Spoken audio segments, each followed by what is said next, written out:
I thought I was saving him, but maybe he was hunting me all along. My name is Richard Caldwell, and I've built 3 successful tech companies from scratch. At 45, I had everything money could buy, except the one thing I wanted most, a family. After my divorce 5 years ago, I'd thrown myself into work, but the emptiness in my Connecticut mansion felt suffocating. That's when I met Marcus at Sunshine Children's Home. He was 8 years old, sitting alone in the corner, reading a college-level physics textbook. The social worker, Mrs. Henderson, whispered that he had an IQ of 180 but had been returned by 3 families. Why? I asked, watching him solve complex equations with the concentration of a seasoned professor. They said he was intense. 2. Smart for his own good. I saw potential where others saw problems. Marcus had lost his parents in a car accident 2 years prior. He needed stability, guidance, and someone who could nurture his incredible intellect. I needed purpose. The adoption process took 6 months. During our supervised visits, Marcus was remarkably well behaved.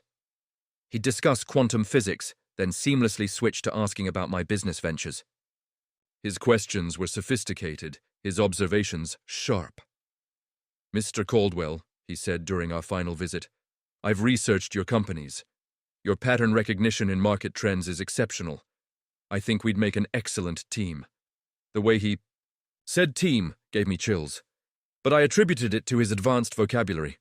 When I signed the final papers, Marcus looked at me with those piercing blue eyes and said, "Thank you for choosing me, Dad. I promise you won't regret this decision." A genius and manipulation are separated by a line so thin you don't see it until you've already crossed it. The first month was everything I'd dreamed of.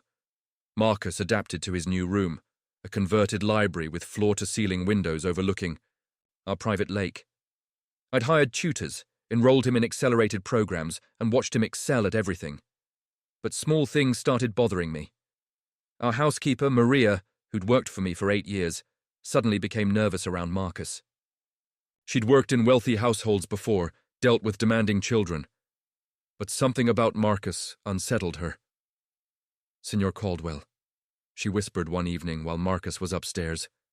"The boy he watches, always watching, makes me feel like he's studying me." I dismissed her concerns as adjustment anxiety. Marcus was observant. It was part of his intelligence. Then came the incident with our neighbor's cat. I found Marcus in the backyard, crouched next to Whiskers, the Johnsons' old tabby. The cat was lying still, and for a moment, my heart stopped. "Marcus, what happened?" He looked up, his expression completely calm. "Whiskers had a seizure. I've been monitoring his vital signs. Did you know cats can survive 4 to 6 minutes without oxygen before brain damage occurs?" The cat was alive, just sleeping. But Marcus's clinical detachment was unsettling. Most 8-year-olds would have been crying, calling for help. Marcus had been observing. "How do you know about oxygen deprivation?" I asked. "I've been reading in medical journals. The library has fascinating case studies about neurological responses to trauma." That night, I found myself questioning things. The way Marcus never seemed surprised by anything, how he'd adapted to our routine so quickly, almost like he'd planned it. The way he'd ask about my business meetings, my financial decisions, my personal habits. I told myself I was overthinking. Marcus was gifted, different. He processed the world differently than other children, but when I tucked him in that night, he said something that made my blood run cold. "Dad, I'm really good at reading people. I can tell what they want, what they're afraid of. It's like a superpower." I started documenting everything, not knowing I was creating evidence for my own nightmare. 3 months in, I decided to install a home security system, not because I didn't trust Marcus, but because I wanted to protect him. A millionaire's adopted child could be a target for kidnapping. The cameras were discreet, high-end, covering common areas. I didn't tell Marcus about them. I wanted him to feel comfortable, not surveilled. That decision saved my sanity and possibly my life. The first anomaly came at 2:47 a.m. on a Tuesday. Motion sensors detected Marcus in my home office. I reviewed the footage the next morning, expecting to find him sleepwalking or maybe trying to use the computer, Instead, I watched him methodically going through my financial documents. He photographed bank statements with his tablet, copied down passwords I'd written in a notebook, and even accessed my laptop, somehow bypassing the password protection. The most chilling part? His expression, focused, calculating, completely aware. This wasn't a curious child exploring, this was reconnaissance. I confronted him the next day. "Marcus, were you in my office last night?" He didn't miss a beat. His face immediately shifted to confusion, then embarrassment. "I had a bad dream about my parents. I was looking for you, but you weren't there. I'm sorry if I messed anything up." The performance was flawless. Tears welled in his eyes, his voice cracked with just the right amount of shame and vulnerability. If I hadn't seen the footage, I would have believed him completely. "It's okay, buddy," I heard myself saying, even as my mind screamed warnings. "Next time, just wake me up." But I started locking my office, and I started watching him more carefully. The pattern became clear over the following weeks. Marcus would test boundaries, then retreat when caught. He'd push just far enough to gather information, then play the traumatized child card when questioned. He was mapping my life, learning my weaknesses, and I was helping him do it. I thought I was his first victim. I was wrong. I was just the latest. I couldn't shake the feeling that I was missing something crucial. Mrs. Henderson had mentioned 3 previous families, but the details were vague. "Privacy concerns," she'd said. "The families requested confidentiality. But I'm a businessman. I know how to research, how to find information people prefer to keep hidden. It took 2 weeks and several private investigator contacts, but I found them. The Williamses were first. Upper-middle-class family in Vermont. Dr. William was a pediatrician, his wife Sarah a school principal. They'd adopted Marcus when he was 6, kept him for 8 months. Sarah agreed to meet me at a coffee shop in Burlington. She looked exhausted, older than her years, and her hands shook when she ordered her latte. "You adopted Marcus," she said. "It wasn't a question." "How did you know?" "Because you have the same look I had. Confident, protective, convinced you can handle anything." She leaned forward. "How long have you had him?" 4 months. "Then you're in the discovery phase. You're starting to notice things, but you're not ready to believe them yet." She told me about Marcus's time with them, how he'd been perfect initially, then gradually began manipulating situations. Small lies that escalated, incidents that seemed accidental but felt orchestrated. The final straw was our daughter Emma. She was 10, sweet, trusting. Marcus convinced her to hurt herself. Nothing serious, but deliberate. When we confronted him, he looked at us like we were stupid for not seeing it sooner. The second family, the Garcias, had a similar story. Marcus had been with them for 6 months before they discovered he'd been systematically destroying their older son's confidence, isolating him from friends, creating situations where their son looked like the problem child. He was 9 then, Mrs. Garcia told me over the phone. But he understood psychology better than most adults. He knew exactly how to push buttons, how to make himself look like the victim. The third family, the Reynoldses, wouldn't talk to me directly, but their former neighbor filled in the gaps. Marcus had been with them for only 3 months before they returned him to the system. "Something happened with their dog," the neighbor whispered. "Beautiful, golden retriever, completely healthy. Found dead in their backyard. Vet said it was poisoned, but they couldn't prove anything. Marcus was devastated, crying for days, but he asked them the next day if they could get a different breed, said Goldens were too trusting.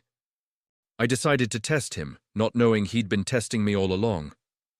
Armed with knowledge from the other families, I decided to conduct my own experiment. I needed to know what I was dealing with, needed concrete evidence of Marcus's true nature. I set up a controlled situation. I left my office door unlocked with a fake document on my desk. A letter about a family emergency fund worth $50,000, supposedly for Marcus's future education. I wanted to see if he'd take the bait. The cameras caught everything. Marcus entered. At 3:15 a.m., moving with the confidence of someone who'd done this dozens of times. He photographed the document, but then did something unexpected. He moved to my computer and began typing. He was researching the account numbers from the fake document, trying to verify their authenticity. When he couldn't find matching records, he didn't get frustrated like a normal child would. Instead, he sat back and smiled. He'd realized it was a test. What happened next chilled me to the bone. Marcus looked directly at one of the hidden cameras, one I was certain was invisible, and waved. The next morning, he was his usual charming self at breakfast, but when I asked how he'd slept, he said, "I had the most interesting dream, Dad. I dreamed someone was trying to trick me, but I was too smart to fall for it." That afternoon, I found a note in my office, written in Marcus's precise handwriting. "Trust is a two-way street, Dad. I hope we can be honest with each other from Inabon." I knew then that the dynamic had shifted. Marcus wasn't just a child I was trying to understand.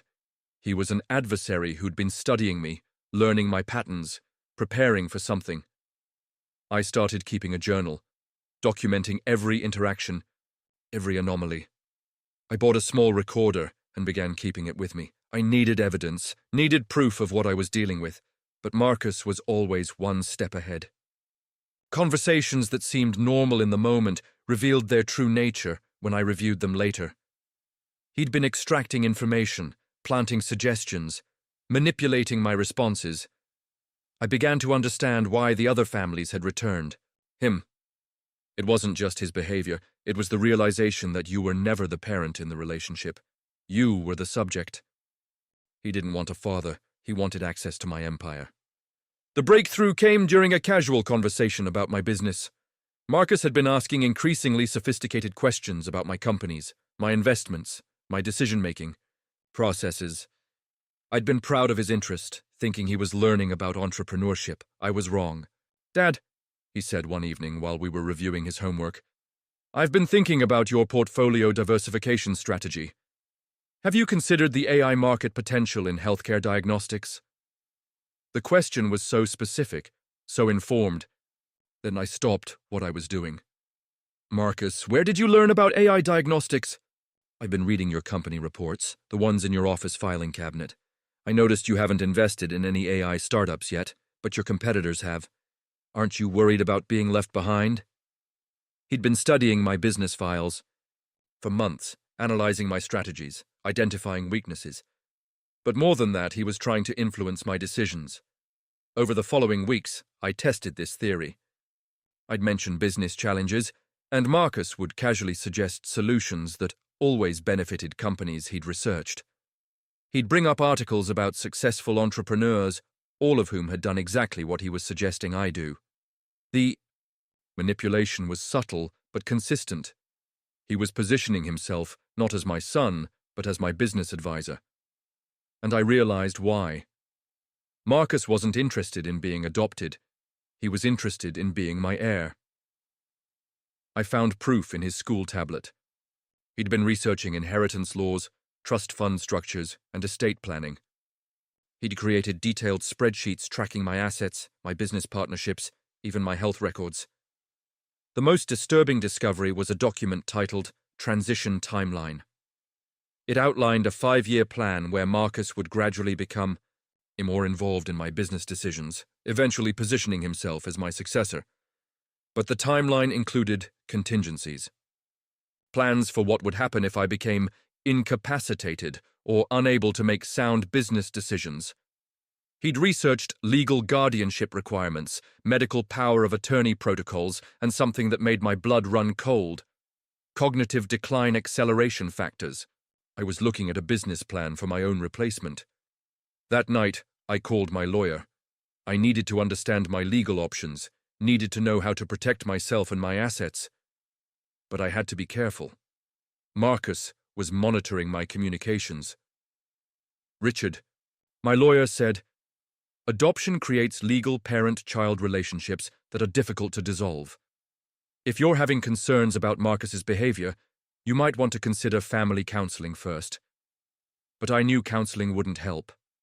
Marcus would charm the therapist, just like he'd charmed the social workers, the teachers, and initially, me. He showed me exactly what he was capable of, and I understood why the other families had been too scared to speak. Everything changed the night of the Hendersons' dinner party. I'd been invited to a fundraiser for the children's home, and Marcus had begged to come along. Against my better judgment, I agreed.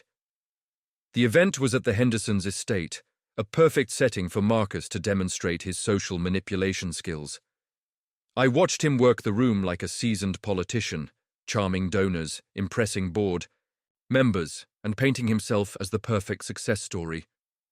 "Your son is remarkable," Mrs. Henderson told me. "He's been telling everyone about his plans to follow in your footsteps, maybe even expand your business internationally." But it was his interaction with Judge Patricia Morrison that revealed his true intentions. Judge Morrison handled juvenile cases and had been instrumental in finalizing several adoptions. Marcus approached her with the kind of calculated charm that made my skin crawl. "Judge Morrison, I've been researching legal precedents for accelerated emancipation processes.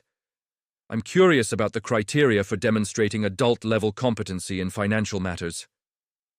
The judge, charmed by his intelligence, began explaining the legal framework. Marcus listened intently, asking follow-up questions that seemed innocent, but were actually gathering information about legal loopholes. I realized he was researching how to legally separate from me while retaining access to my assets. But the real revelation came later that night. We arrived home around 11 p.m. I was exhausted and went straight to bed, but I couldn't sleep. Something about the evening felt orchestrated, like Marcus had used the event to accomplish something specific. At 1:30 a.m., I heard movement downstairs. I checked the security monitors and saw Marcus in the kitchen, but he wasn't alone. 3 other children were with him. I recognized them from the event, other adopted children who'd been there with their families. They were sitting around our kitchen table like they were conducting a meeting. I turned up the audio and listened to the most chilling conversation of my life. Marcus was teaching them how to read their adoptive parents, how to identify vulnerabilities, how to position themselves for maximum advantage. He was sharing techniques, comparing notes, discussing strategies. "The key is patience," he was saying. "Don't push too hard too fast. Let them think they're helping you, that they're the good guys. Then, when you have enough information, you can start making real moves." One of the children asked, "What if they get suspicious?" Marcus smiled. "Then you remind them that you're just a kid who's been through trauma. Adults want to believe they're saving you. Use that." I was watching a criminal training session being conducted by a 9-year-old. I thought I was setting a trap for him. I walked right into his. I knew I needed help, but I also knew that no one would believe me without irrefutable proof. So I decided to force Marcus into revealing his true nature in a way that couldn't be explained away or manipulated. I created a fake crisis. I told Marcus that one of my companies was in financial trouble, that I might lose everything if I couldn't secure emergency funding. I made it convincing. Fake documents, staged phone calls, even brought home boxes of legal papers to make it look like I was preparing for bankruptcy. I wanted to see how Marcus would react when his meal ticket was threatened. The response was immediate and terrifying. Within 24 hours, Marcus had contacted his network. I intercepted communications between the children, coordinating a response to preserve the asset, meaning me and my resources. But Marcus had a backup plan I hadn't considered. "Dad," he said that evening, his voice filled with concern, "I know you're worried about the business, but I think I can help." He presented me with a detailed financial restructuring plan. It was sophisticated, well-researched, and would have actually worked. But embedded in the plan were subtle changes that would have given him significant legal control over my assets. He'd prepared for this contingency. He'd been ready to step in as my advisor the moment I showed weakness, but I'd made a critical error. I'd underestimated how thoroughly Marcus had been monitoring me. The next morning, I woke up to find police officers at my door. "Mr. Caldwell, we've received reports of child endangerment. Someone called our tip line saying you've been psychologically abusing your adopted son." I knew immediately what had happened. Marcus had triggered his final contingency plan. If he couldn't control me, he'd destroy me. The investigation was a nightmare. Marcus played the role of the traumatized child perfectly, claiming I'd been putting pressure on him to help with business decisions, that I'd been emotionally manipulative, that he was afraid of disappointing me. Every conversation we'd had about business was reframed as me exploiting a child. Every question I'd asked about his behavior was presented as psychological abuse. The social workers saw exactly what Marcus wanted them to see: a wealthy man who'd adopted a child not out of love, but to create a protégé, and a brilliant boy who was being crushed under unrealistic expectations. I thought I was dealing with one dangerous child. I was actually dealing with a conspiracy. The discovery that Marcus had been networking with other adopted children changed everything. This wasn't just about manipulation, it was about coordination. Started investigating the other children from that night. What I found was a pattern so disturbing that I questioned my own sanity. The first child, Emma, had been adopted by the Patels 6 months ago. Since then, Mr. Patel's tech startup had received an unusual number of lucky breaks, insider information that helped them make perfect investment decisions. Information that a 9-year-old couldn't possibly have access to unless that 9-year-old was systematically gathering intelligence from adoptive parents in similar industries. The second child, David, lived with the Thompsons, who owned a chain of restaurants. Their main competitor had suffered a series of accidents, health inspection issues, supply chain problems, key staff members quitting unexpectedly. Nothing traceable, nothing provable, but the pattern was clear. The third child, Sophia, had been placed with District Attorney Jennifer Walsh. Since the adoption, several high-profile cases had been mysteriously compromised. Evidence had been misplaced, witnesses had recanted, and defense attorneys had obtained information they shouldn't have had access to. Marcus wasn't just manipulating individual families. He was coordinating a network of information gathering and strategic sabotage across multiple industries and institutions. I spent the next week documenting connections, building a case that sounded like a conspiracy theory even to me. But the evidence was overwhelming. The children communicated through a private online platform Marcus had created. They shared intelligence, coordinated activities, and supported each other's long-term objectives. It was like a criminal organization, run by children who understood that adults would never suspect them. I found chat logs on Marcus's tablet that read like corporate espionage reports. Target acquired new security system. Recommend patience before next information gathering phase. Adoptive father showing signs of suspicion, implementing emotional manipulation protocol. Need assistance with financial records access. Target uses biometric locks. The most chilling message was Marcus's status update. Phase 2 initiated. Legal groundwork in progress. Recommend network. Prepare for expansion. I realized that Marcus's plan went beyond just manipulating me. He was creating a system where adopted children could systematically exploit their new families, then use the gathered resources to expand their influence. But the worst part was understanding how brilliant it was. Who would believe that adopted children, traumatized, vulnerable, needing love and support, could be capable of such sophisticated criminal organization?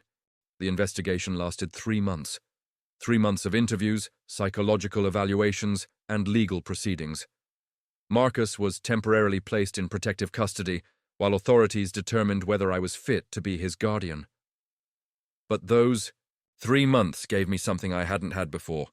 Time and distance to think clearly. I used every resource at my disposal: private investigators, forensic accountants, cybersecurity experts. I built a case not just against Marcus, but against his entire network. The breakthrough came when I found the original architect of the system. Marcus wasn't the leader. He was a lieutenant. The real mastermind was a 16-year-old named Alexander, who'd been cycling through the system for 8 years. He'd created the network, developed the training protocols, and had been placing younger children with carefully selected families. Alexander had been using the adoption system as a recruitment tool, identifying children with high intelligence and sociopathic tendencies, then training them to become his operatives.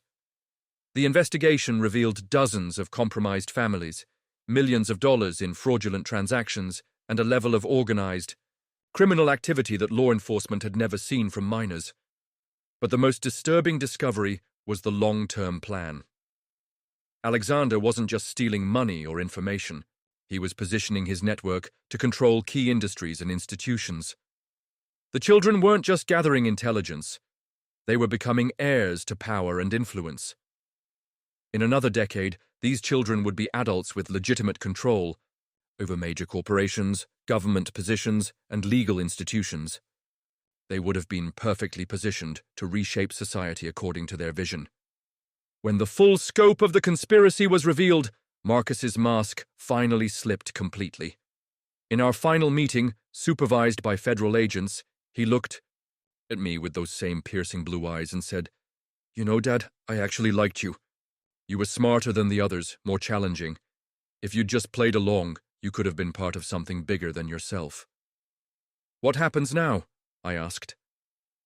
Marcus smiled. "Now? Now I go to a secure facility until I'm 18. Then, I disappear into the system with a new identity and a perfect understanding of how it all works. Alexander taught us that failure is just another kind of education." The last thing he said to me was, "Thanks for the business training, by the way. I learned a lot about long-term strategic planning." Today, Marcus is in a secure facility for troubled youth. The other children in the network have been placed in therapeutic programs. Alexander received the maximum sentence possible for a juvenile. But I know it's not over. The system they created was too sophisticated, too well planned to be completely dismantled. Somewhere out there, other children are being trained, other families are being targeted. I've dedicated my resources to exposing and preventing this kind of exploitation. I work with adoption agencies, law enforcement, and child protection services to identify warning signs and protect vulnerable families. Because I learned that evil doesn't always look like what we expect. Sometimes it looks like a child who just needs love. And sometimes the most dangerous predators are the ones we invite into our homes. Author's note: this story is a work of fiction designed to explore themes of manipulation and trust. It is not intended to discourage adoption or stigmatize children in the foster care system. The vast majority of children in care are genuine, victims of circumstance who need and deserve loving homes.